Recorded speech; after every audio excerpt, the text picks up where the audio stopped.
Okay, here's a hot take. I have never really played Nezha. I know, crazy stuff, right? So what I did is I spent the last week testing and learning what the man can do, and oh boy, how did I sleep on him for so long?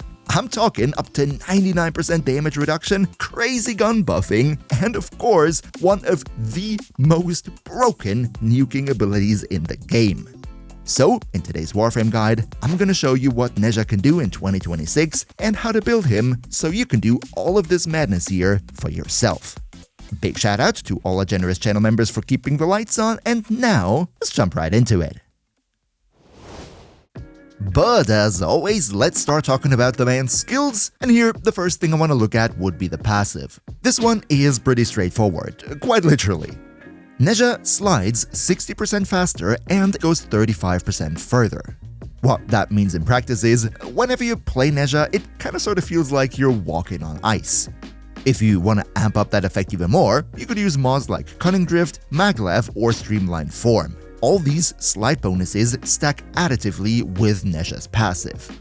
However, if you find it rather irritating than helpful, this sliding around and stuff, then there's also an augment for Nezha's passive that's called Controlled Slide, and it completely removes this whole sliding thing, making Nezha handle like any other Warframe.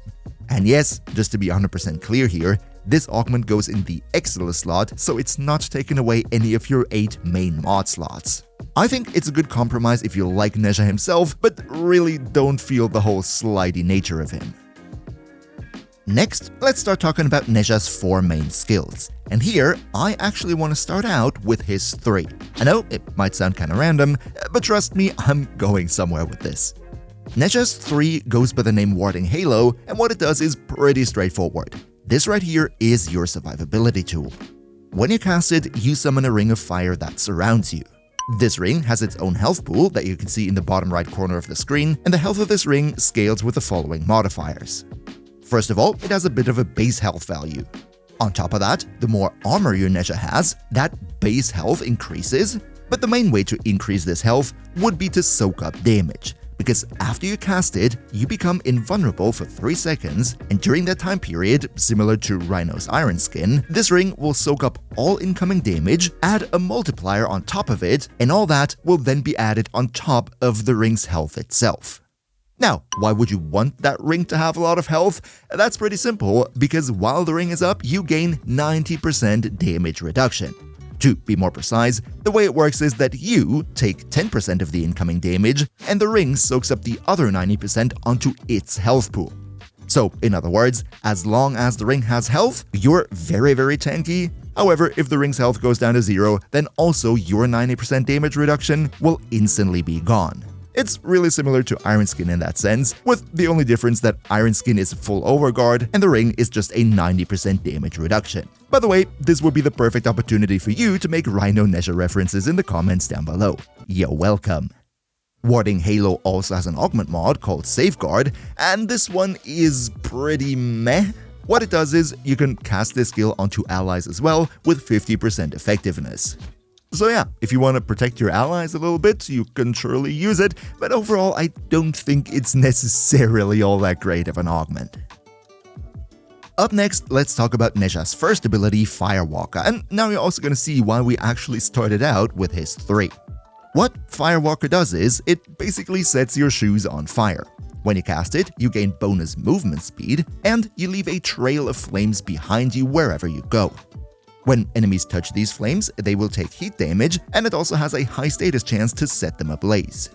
To be totally fair, the damage itself that you deal with this is not necessarily anything to write home about, but it has a very nice quality of life feature in the sense that you and allies, when you touch your own flames or you stand on them, you're being completely immune and cleansed off negative status effects. However, and this is where we get back to our third skill, there are also some issues with Firewalker. The first one being that, of course, if you leave a trail of fire behind you, then it's very easy to set ablaze half the ground on the map. And in situations where you actually want the enemies to come closer to you, this can be an issue because they're staggered for a couple of seconds and that slows down the entire process. And the second issue is that, remember with our third skill, we want to make sure that our ring has a high health pool, and for that, it is essential that it soaks up as much damage as possible in its first 3 seconds. So naturally, what you would do is activate the skill and then jump into a group of enemies. But with Firewalker, they will start burning, which prevents them from actually shooting you. I know this is not the end of the world and you can totally make it work with Firewalker on, just saying that in my testing, my ring didn't really take enough damage because half of the enemies around me were busy burning and not shooting me. So yeah, in my personal opinion, Firewalker is definitely not a bad skill, especially for the nice movement bonus and the status cleanse, but on the other hand, I also think it is by far the weakest skill in Nezha's toolset. Now, Firewalker also has an augment called Pyroclastic Flow, and what this one does is pretty interesting. While Firewalker is on, it records the entirety of the damage that you dealt with it so far. And then when you tap the ability again, you shoot out a trail of flames in the direction that you're currently aiming at, dealing all this summed up damage in one big blow. Only important thing to note here is, the damage that this augment records is only the upfront damage of Firewalker, not the damage coming from the heat DOT status effects that come from Firewalker. If you ask me, it is definitely an okay augment and it can deal some impressive damage. However, you can't really spam it because you need some time to build up enough fire damage for it to be able to deal meaningful amounts. And also, if you play with it, you want to have some sort of grouping capabilities, maybe the Sciated as your secondary weapon or any type of helmet ability that can group up enemies, so that you can make sure that when you shoot out this trail of fire, you're hitting as many enemies as possible with it. And just a fun little idea here, given the fact that Firewalker is Nezha's helmet ability, what you could try out is putting it on Corvex, because remember, Corvex has this containment wall skill where he pushes together all enemies into one line shape. I think that would be a pretty decent synergy if you then cast your Firewalker line through that. That's definitely something I'm going to try out at some point. Ability number 2 is called Blazing Chakram, and this one is really strong. It does so many things, so let's go right over it. What this ability does is, when you cast it, you throw out a ring that will bounce between 6 enemies before coming back to you. Every enemy that it touches will take a little bit of heat damage and also a guaranteed heat status effect. Alternatively, you can also hold the ability button to charge up this throw, which will change it in the way that instead of bouncing between 6 enemies, it will just fly straight forward and knock down all the enemies in its path. In my personal opinion though, the uncharged throw where it bounces between enemies is usually more useful. Now, the reason why you want to use this skill is that every enemy touched by this ring will take plus 100% damage vulnerability, aka you double your damage against that enemy, and that figure scales with your ability strength, meaning with high strengths, you will deal so much more damage against affected enemies. And as if that's not cool enough, on top of that, affected enemies also have a 100% chance to drop a health orb and a 35% chance to drop an energy orb when they die. This is perfect because it means you don't really have to worry about your energy economy, just throw on equilibrium. This will be more than enough energy to sustain you. Now, there's also a bit of mobility to this skill, because if you shoot out the ring and then press the ability button again while the ring is in the air, you will teleport to the current position of that ring. On top of that, there's also a bit of an ability synergy between Firewalker, your first skill, and this one here, in that when you do teleport to the position of the ring while Firewalker is on, you will deal a bit of heat damage to all the enemies in a small area around you. Now, Blazing Chakram also has an augment called Raping Chakram, and this one is kinda sorta personal preference, I feel, because what it does is, for every bounce of the ring, it increases its damage a bit, and it also further increases the chance of enemies dropping health orbs. With this one, the damage that you deal with the ring is pretty okay, it's definitely nothing crazy, and I feel for the orb drop chance, you also kinda sorta don't need it, the base value is more than good enough. I'd say just try it out for yourself and see if you like it. And last, but definitely not least, let's also talk about his fourth ability, Divine Spears. This one usually overshadows everything else in his kit, which has to do with the augment, but we're gonna get into that in just a second. First of all, at base, this is just a crowd controlling ability. When you cast it, then in an area around you, enemies will be impaled by spears that are coming out of the ground. However, there is a very nice synergy between Divine Spears and Blazing Chakram in that when you throw the ring at enemies that are impaled by Divine Spears, then every time the ring will duplicate, which leads to this very nice chain reaction that you're seeing in the background right now. This has two advantages. Number one, if you actually want to go for a build that uses Blazing Chakram to deal damage, then having all these Chakrams bouncing around will be an absolute godsend. And more importantly, due to the fact that Blazing Chakram also gives this damage vulnerability status effect, it helps a great deal to impale all the enemies and then throwing the ring in to make sure that the effect is being spread out evenly across everyone around you. I think this is actually the main use case of the base version of Divine Spears. However, and now we get to the point that you've probably all been waiting for. Let's talk about Divine Retribution, the augment for this skill. This one right here, and I'm not exaggerating, is one of the strongest and most broken augments in the entire game. See, what it does are two different things. First of all, when you deal any type of status effect against one of the impaled enemies, then all the other impaled enemies are gonna get the same status effect on them. This is already a crazy status spread. But wait, it gets even better.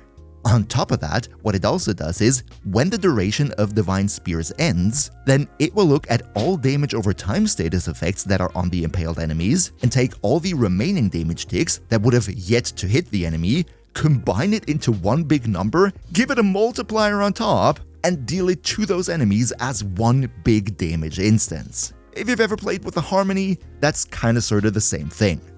Now, I'm sure you can see why this is crazy broken. You impale all the enemies in an AoE around them, deal tons of damage over time status effects to one of them, which will then mirror them to all the enemies. Once the spears end, they will take all the remaining DOT damage as one big number, slap an additional damage multiplier on it, and just nuke everything around you. It is absolutely crazy, and you're gonna see damage numbers in the tens of millions easily. Now, before we go on to the builds, I want to mention one specific mod synergy with this. See, given that the nuking only happens at the end of the duration, that means you either have to wait for a couple of seconds for it to happen, or you have to press the ability button again to manually stop it. And that can be a bit tedious, so what many players do instead is that they mod their Nezha for negative ability duration. This way, you can reduce the duration of Divine Spears to around about 2 seconds-ish, which then makes it much more convenient. You cast it, you quickly hit one of the enemies with a lot of status effects, and then bada bing bada boom, the duration is already over and the entire room has been nuked. And in case you were wondering which types of weapons work nice with this, then really any type of weapon that either has very high status chance or can inflict very big painful DOTs is absolutely perfect here. For the high status chance faction, I could see beam weapons like the Kuva Nukor as they hit multiple of the impaled enemies, which will mean even more heat damage dealt, but also the Furious Incarnon is very strong here, Tenet Glaxion, you name it. However, one of my favorites here that I haven't really heard many people talk about is Scythe-type melee weapons, and you can combine that with melee afflictions to turn this 1 force proc slash into 7. But now let's get to the meat and potatoes of today's video, and that would of course be the skill section. In this guide, I have 3 different builds prepared for you. First of all, a Gunrunner build, because actually Nezha has quite a lot in store in that regard. Then, secondly, of course, we're gonna have a big bada boom nuke build, one for if you want to use guns to inflict the DOTs, and the other one if you rather use a melee instead.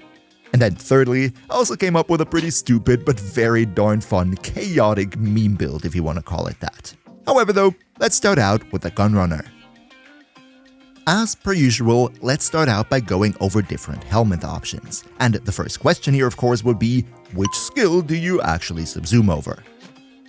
Well, it of course depends on which type of thing you're building for, but I think for this Gunrunner build, the best option would be to subsume over your first, because all the other skills are very mandatory.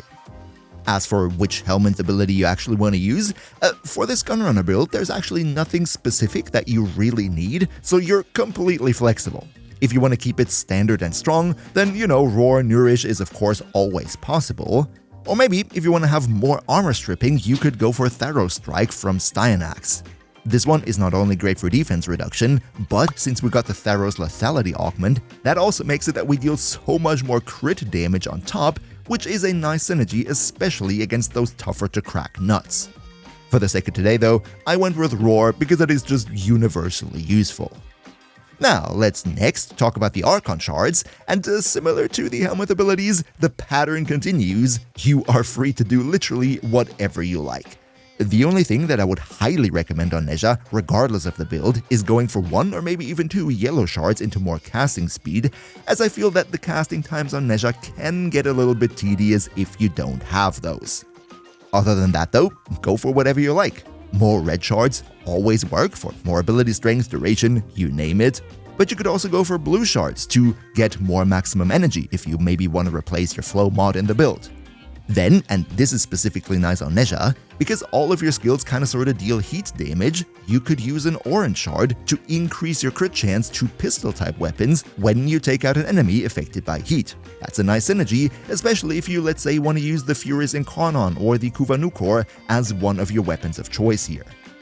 However, if instead you rather want to use a melee focused playstyle, then guess what? We have the purple Archon shards that give you more melee crit damage, or, and that is actually also viable, given that we have the status spread with Divine Retribution, we could also put green shards on Nezha to be able to fully armor strip on just Corrosive alone.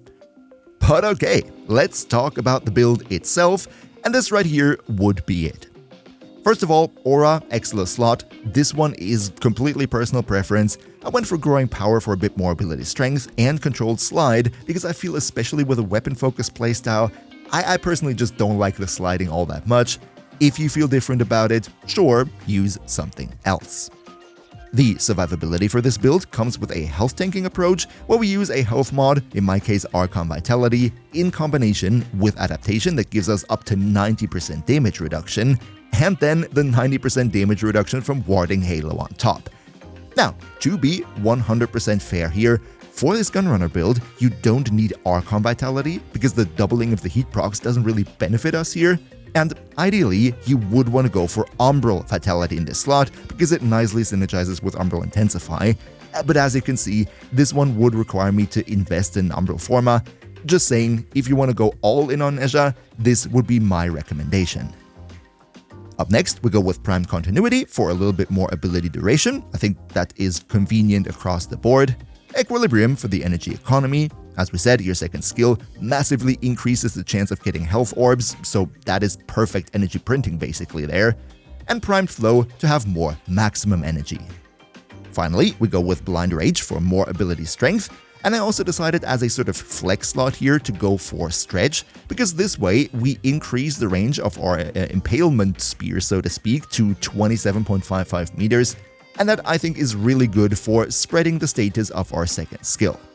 Now, for the Arcanes, I went with Molt Augmented to have even more ability strength, and secondly, we have Arcane Hotshot. This is of course the perfect synergy for a gun-focused playstyle, because all your abilities kinda sorta inflict heat, so you stack this up very quickly and easily, and it gives you plus 300% crit chance to all your weapons.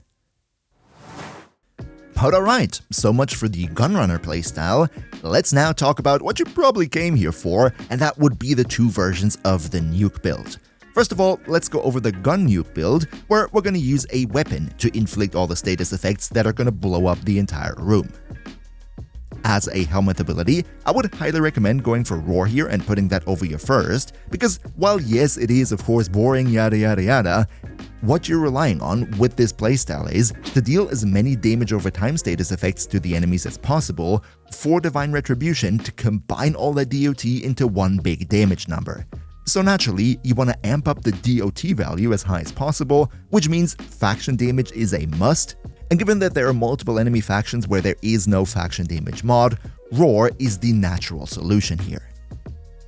Now, let's take a look at the build itself, and also here, your Exilus mod as well as your Aura are pretty much whatever you want to do. In the Exilus, I went for Cunning Drift, mainly because it gives me a bit more ability range, and range really is the name of the game here, because when you use the Divine Retribution augment, then this actually reduces your ability range a bit, so you really want to go all out when it comes to range. That's why I went for stretch as well as overextended in combination with the aforementioned cunning drift, getting me up to 250% total range. Also here, my survivability heavily relies on adaptation in combination with the 90% damage reduction of Warding Halo, and for the energy economy, we go with Equilibrium as well as Primed Flow yet again. Now, for the rest of the build, we come back to the synergy that I mentioned in the skill section. Because the big nuke damage with our Divine Retribution only happens at the end of the ability duration, that means we can amp up this process by reducing our ability duration so that this one right here only lasts like 2.7 seconds and the nuke happens much more quickly. That's why, instead of Blind Rage, I went for Transient Fortitude, which gives me a bit less ability strength, but therefore it reduces ability duration. This then I combine with Fleeting Expertise, which gives me efficiency and further reduces ability duration, so we end up at 23% here. Now, to be fair, the 23% are very optimal for the 4, but it does hurt on your roar because that buff is now only 6.75 seconds. So if you wanted to, and that would be perfectly fine, you could drop Fleeting Expertise or you could drop Transient Fortitude and replace it with Blind Rage, giving you more strength and also giving you more duration. You might, just have to manually end this skill by pressing the ability button again now and then. In the Arcanes, also here, we go with Mold Augmented for more strength, and this time though, I went for Arcane Precision, which gives me 300% more damage to secondary weapons. Reason for that is that as my weapon of choice, I use the Furious Incarnon. It's one of my favorite weapons. This right here is the build that I have on it, and it is focused on dealing as much heat damage over time as possible. And speaking about using secondary weapons on Nezha, this is actually my preference with him because, as I previously mentioned, we can use Orange Archon Shards to further increase the crit chance of our secondaries. With him, that is very easy because he deals so much heat. However, in case you don't want to use a gun to inflict all the status effects for the nuke, but you rather want to use a melee, then you want to build Nezha himself a little bit different too. If you go for melees, then having negative duration, in my opinion, isn't all that helpful as it takes a bit more time to swing that melee and you don't want to end this skill prematurely. That's why I have this variation of the build instead, where in the aura I went for Ready Steel to give me more initial combo, which then means more combo multiplier and heavier hitting heavy attacks. That is perfect for the melee. Also, as you can see, my duration is much higher, and that is because compared to the gun nuke, I'm not going with Fleeting Expertise here, but instead I use Streamline for the efficiency, which doesn't further reduce my ability duration. In the Arcanes, there's also a little change. Here I went for Arcane Reaper to have a bit of a healing rate and more armor for survivability. I just felt that it is a nice fit. But of course, if you wanted to, you could literally replace this one right here with anything else. For example, Arcane Strike would be a good choice because that increases your melee attack speed. And just to give you a quick showcase of how ridiculous melees can be with this, just take a quick look at that. We activate a roar, we impale the enemies, and then we smash the hate into them, which will give them 2 million damage each. We didn't even have to wait for the spears to explode because that one slash tick just instantly annihilates all of them. And last but definitely not least, before you end the video, let's also take a quick look at my fun chaotic meme build. This one right here uses as a subsume Breach Surge from Wisp. I put this one actually over my 4 because this build relies on the carnage coming from Firewalker. Now, I'm not going to explain every single mod here because the principle of this build kinda goes without say. What we do right here is we want to inflict as much heat as possible with our Firewalker. That's also why I happen to use the Pyroclastic Flow. If you wanted to, you could switch it out. The fun interaction here though is that all the heat damage over time ticks that we get from Firewalker, we use those to trigger tons and tons of Surge Sparks. And the great thing about Surge Sparks is that they deal a bunch of damage and they are guaranteed crits. This way, we can use Arcane Crepuscular to get 3 times more final crit damage multiplier, as well as Tenacious Bond on our companion, which will give us another 1.2 times. That makes those Surge Sparks very, very, very strong. Now, Of course, in order to use Arcane Crepuscular, you need to be invisible, and in order to achieve that, we use Prisma Shade, Normal Shade, Shade Prime, or maybe even the Huraskubro as a companion, because they have this skill, Ghost, or for the Huraskubro, I think it's called Stalk, does the same thing. If you're near to an enemy, you become invisible as long as you don't fire a gun. Now, the only very important thing to keep in mind here is, if you want to use this build, you gotta make sure that Ghost right here, or Stalk on your Kubro, that one needs to be before Guardian, right? Otherwise, what's gonna happen is, if you swap it like this, then whenever your shield breaks, then your Sentinel will activate Guardian, which disables your invisibility and usually gets you killed in the process. So that's why you kind of sort of don't want to have that shield restoration at all, just want to have the Ghost and then just rely on your health or whatever. And as you can see here, I'm going to test it against actually unpaused enemies. We become invisible once we get close to them. Now we cast Firewalker. So we set them ablaze. Cast the Breach Surge to surge them all with the Surge Sparks, and whenever they take damage from our heat, you see the Surge Sparks pop in, and at first the damage numbers are really not all that high, but as the sparks ramp up and as the enemies get weakened, the damage numbers become actually quite formidable, especially because we're invisible and we're having like a, 5 times crit damage multiplier on them. That's really good. You can also use your second ability to weaken the enemies even further. And as you can see right here, it is absolute carnage. It doesn't have like crazy high kills per minute or whatever, it doesn't have millions of damage, but it is very fun because the enemies just, they don't know how to deal with this. They're just burning, they're blinded, they're taking damage, sparks flying everywhere. I find this incredible fun. Just look at these two. But if you want to check out all the other great nuke frames in the game, then don't miss this video right here. Another massive shoutout to Niels V, Demon Lord Zell, Demon Emperor, Emperor Prime, Nos Linux Gaming, Turtlepeer, Underkane02, Skylar Bowser, Mihawki, Socrates the Almighty Rat, Leo Morizaki, Shadow Lockhart, Hantares, Patrosator, Boomia1, Mr. Games Plays, Zave, Awindai, Azengen, Quax, Henrik5984, Blue Eagle 98, Hearthwield, Evernade802, and all other generous channel members for your continuous support. We see each other hopefully in the next one, and until then, as always, good loot.